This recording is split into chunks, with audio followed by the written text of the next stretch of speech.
સુરત આશ્રમ વડદાદાના દર્શન અને આ હોળી શિબિરનો નજારો છે। અત્યારે સુરત આશ્રમમાં હોળી શિબિરની શરૂઆત થઈ ચૂકી છે, માટે આપ આ હોળી શિબિરના વડદાદાના દર્શન કરી શકો છો।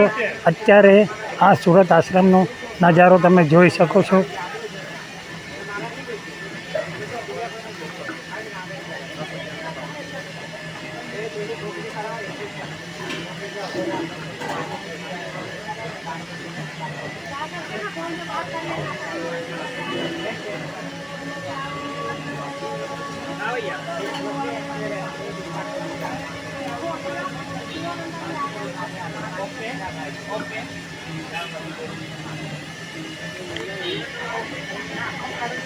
અત્યારે સુરત આશ્રમમાં ઘણી મોટી સંખ્યામાં પબ્લિકો પધારી રહ્યા છે।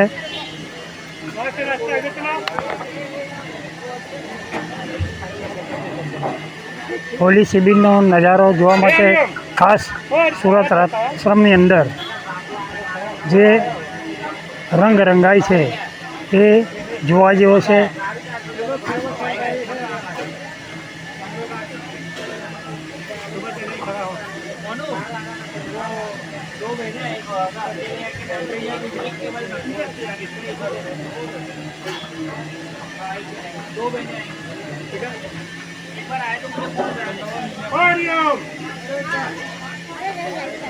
અહીંયા સુરત આશ્રમમાં જમવાની પણ સુવિધા સરસ રીતે રાખેલ છે।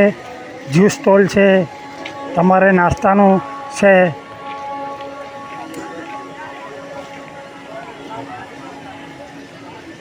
રહેવાની સુવિધા છે।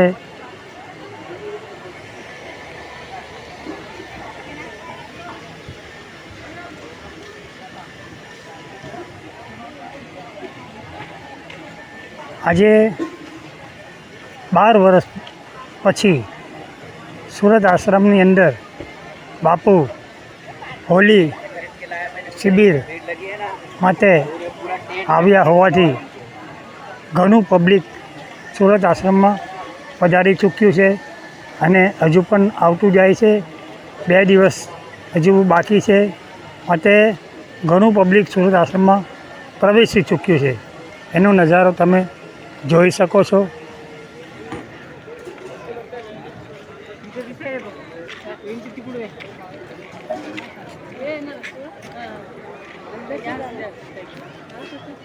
સુરત આશ્રમની પાવન ભૂમિ પર કેટલાક સાધકો આવીને પોતાનું ભાગ્ય બનાવી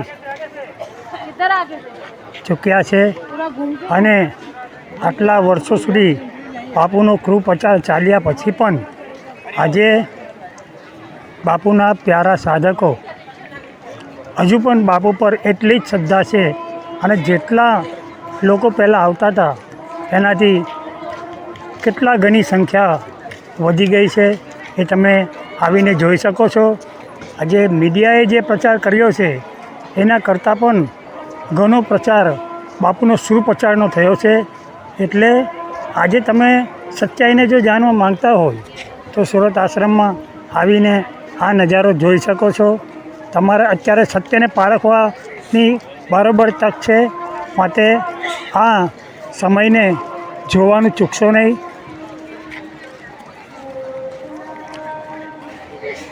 કેટલા સાધકોની ભીડ પરથી તમને ખબર પડી હશે કે હજુ પણ સાધકો કેટલા ઉત્સાહી છે અને હજુ પણ કેટલી શ્રદ્ધાથી બાપુને માને છે। માટે ખાસ આ